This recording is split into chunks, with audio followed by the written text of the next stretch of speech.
So, clarify ko lang. So, both engines, the gas engine and the electric motor, nasa front. Yes. So, purely front wheel drive siya. Yes, okay, kasi ang ganda ng handling. Mas mahatak to, no? Kaysa dun sa turbo.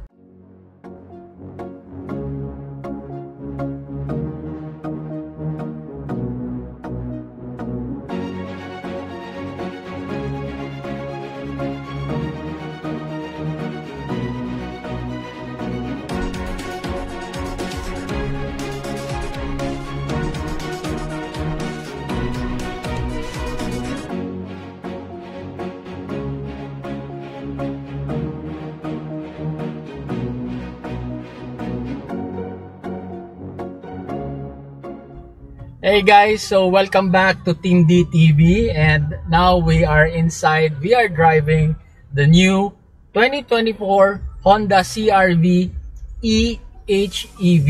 Right now kasama natin si Ma'am Leslie from the sales ng Honda Makati and si Sir John sa likod. Okay? So unang-una, pag-usapan muna natin, ano ba ibig sabihin ng Honda when they say eHEV? So, yun sir, yung eHEV kasi sir, hindi siya totally hybrid.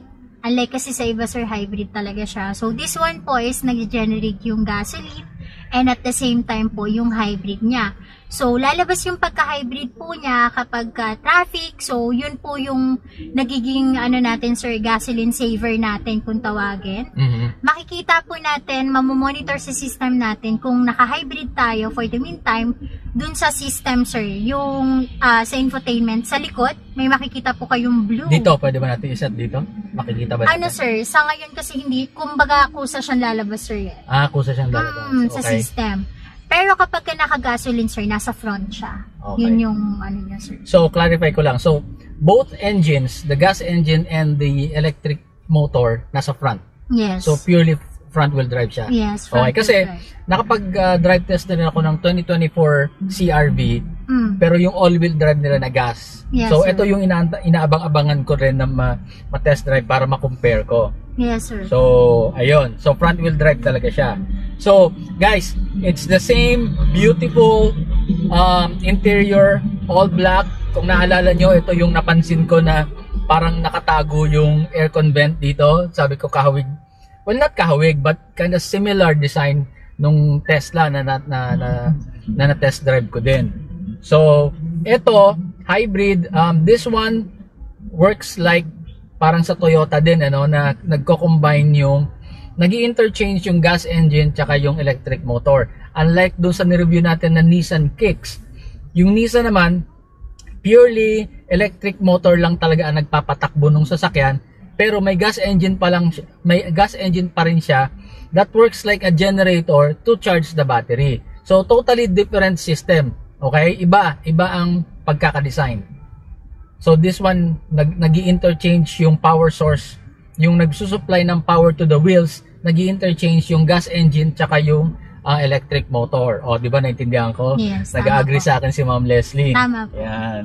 I-correct mo ako pag mali ako kasi baka mamaya nambobolo lang ako. Tama naman po. So, Ma'am Leslie, nasa anong price point ito? Nasa magkano to? 2,590,000 sir. 2,590,000. Yes, sir. Mas mahal talaga no? Sir, Honda kasi sir. Tsaka quality naman sir yung bibilin dito talaga. Yes. Napansin ko meron siyang Bose speaker. Lahat ng speakers sir. ito Bose. And ilang lahat? Ito Twitter lang to. Ito sa meron sa front. Bali lahat po ng speaker nito sir is 8. Lahat na total number speakers 8. Okay. Yes, sir. So pipila na tayo dito. Yes po.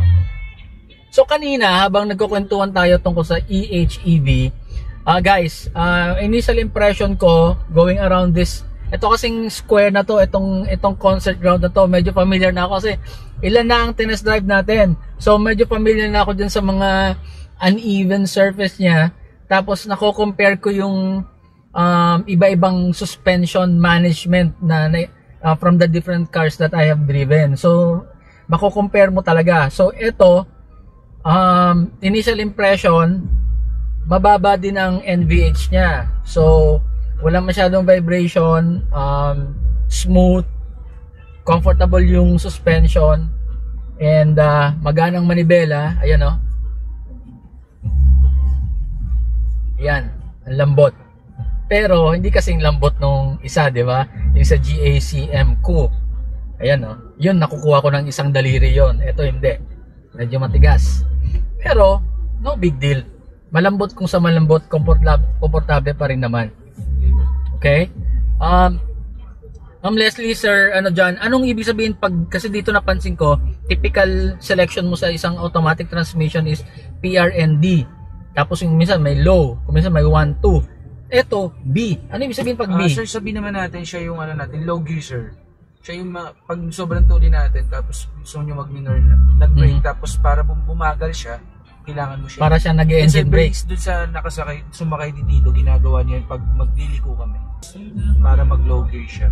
Talaga? Yes, sir. Ayos ah. Ito, pag binaba mo sa B, ang lumalabas is BM. Ano kaya ibig sabihin? BMW? Baka po, bahala ka na. Bahala ka na.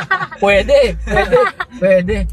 So I did some research while editing this video, and here's what I found from the website of Honda.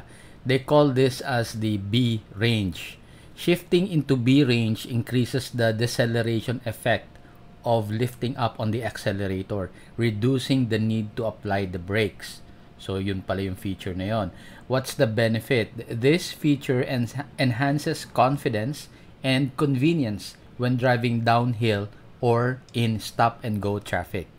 In short, tama yung explanation ni Sir John. Abang nagantay tayo sa pila, ito yung floating infotainment nila, and andyan automatic yung may na-detect siya, ayan na-detect niya yung cone. Automatic na buhay yung 360 monitor. Ang galing. And even yung reverse andito na. Anong option mo dito? Pwede mong i-zoom in pala. Ay, hindi. Okay. So, hindi ko yan nilagay sa reverse ha. So, pag inilagay ko siya sa reverse, about the same. So may ganun siyang logic na pag may na-detect siya, mag-warning siya, automatic i-display niya yung 360 camera mo and yung reverse camera. Ayun, nung nawala na yung humaharot sa kanya, bumalik na siya dito. Ayun. Okay. So magandang safety feature. And then meron siya ditong wireless charger. Pag nag-flasher, may camera sa gilid. Ay, oo.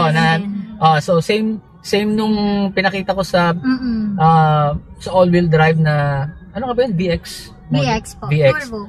Yung VX Turbo, may ganun din siya. Tuwan-tuwa ako doon. Pag nag-turn signal ka, may lumalabas sa kanan pala. Spot. Ayan Yan, blind spot. Ang galing. Tuwan-tuwa ako dyan. First time kong nakita yan sa Honda. Yes. Pero sa lang naman yan, sa pag-turn right.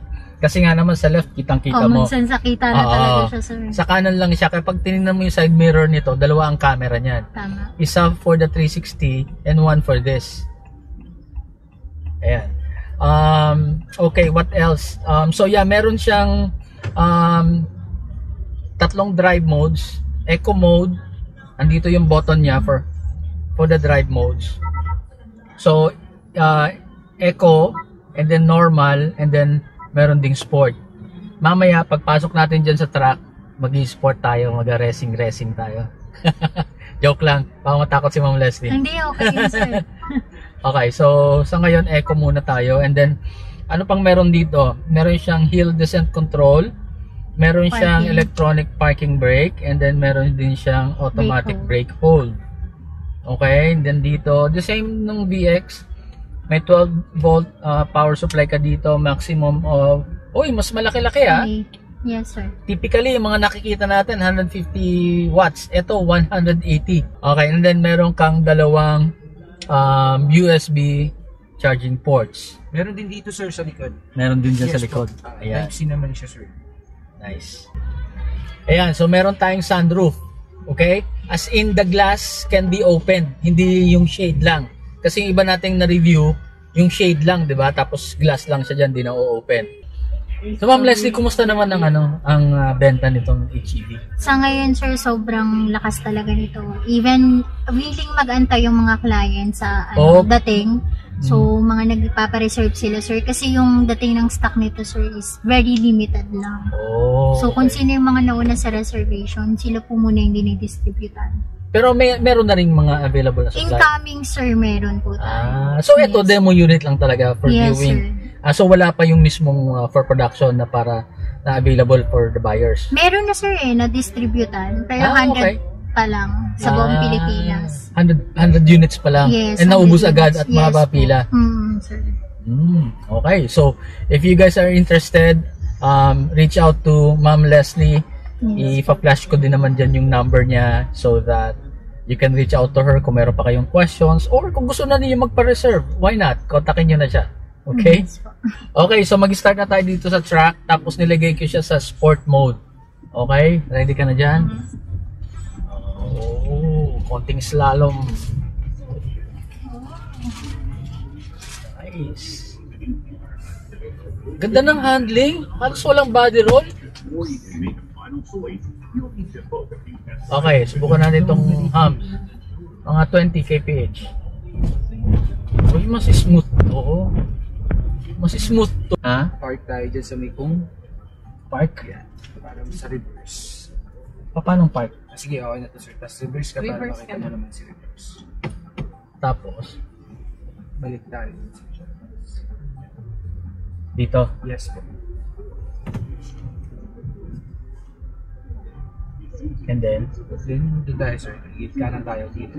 Dito. okay. Akala ko magpa-park tayo doon. Test lang. Sa reverse. Okay. Ang ganda ng handling.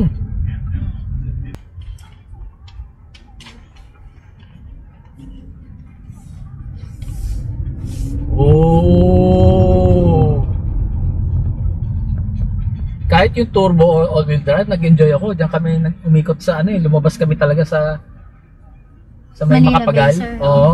Pinaikot niya talaga ako. Nag-enjoy ako, nahataw ko. First gear, umabot ng 80 plus kilometers per hour. Ang tagal niya sinagad ko talaga yung yung RPM niya. Ang ganda. Yes, sir. Tas Pero- smooth lang, no, sir? Oo, pero mas mahatak to. Yes. Tama ba? Tama. Expected ba talaga? O mali lang ang pakiramdam ko? Then sir, dali ko na lang tayo dyan sir. Mas mahatak to, no? Kaysa Mas dun sa mahatak. turbo. Opo. Mas malakas Iba yung to. ano nito sir, yung power niya. Tapos sir, may sound to na, kasi di ba electric siya, may sound siya na maririnig mo galing speaker niya parang sumisipon. Oo. Yes po. Ano yun? Yun yung parang tunog niya, para hindi tayo ma-boring or So simulated lang, simulated. nasa ano siya sa speaker natin siya maglalabas. Pag tumuling ka sir, lalabas na yan. Yung tunog na yun.